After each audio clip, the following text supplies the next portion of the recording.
দুনিয়ায় আমরা পছন্দের জায়গায় তাদেরকে নেই যারা আমাদের পছন্দের মানুষ। পছন্দের একটা খাবার আমরা তার মুখেই তুলে দেই যে আমাদের পছন্দের একজন মানুষ। পছন্দের কথা বা খুব দামি কথা, ভালোবাসার কথাটা তারাই বলি যাকে আমরা ভালোবাসি।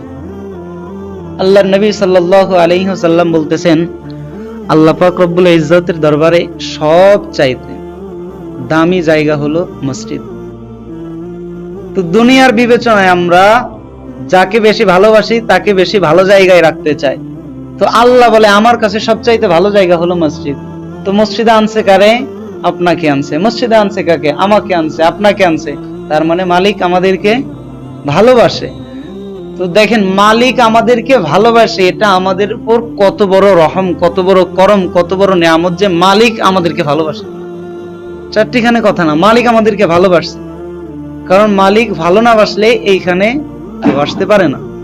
কেউ নিজের যোগ্যতায় একটা সেজদা দিতে পারতো না, তবে সে সেজদা দেয় যাকে মালিক দেওয়ার তৌফিক দেয়। ফিরাউনের কি না ছিল? আবু জাহেলের কি না ছিল? চাইলেই সেজদা দিন না, এটা মালিকের তৌফিক, মালিক তাকে দেয় নাই। তো সেই হিসাবে এই মসজিদ পর্যন্ত আনার ভিতরে আল্লাহ পাকের কত বড় মেহেরবানি আমাদের উপর রয়েছে।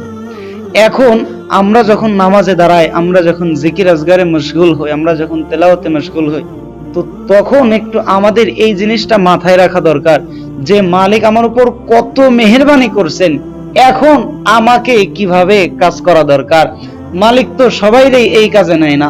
মালিক তো কোটিপতিরও, কত কোটিপতিরে মসজিদের কাজে নেয় নাই, কত বাদশাকে মসজিদের কাজে নেয় নাই, কত সুন্দর সুন্দরীকে কোরআনের কাজে নেয় নাই।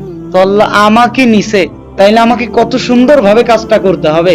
মালিক তো ভালোবাসছে, এইবার ভালোবাসার মানুষের ভিতর তো আমি ঢুকে পড়ছি, এইবার শুধু একটু বেশি ভালোবাসার মানুষ হইতে হবে, তাইলেই তো বিনা হিসাবে জান্নাত হয়ে যাবে।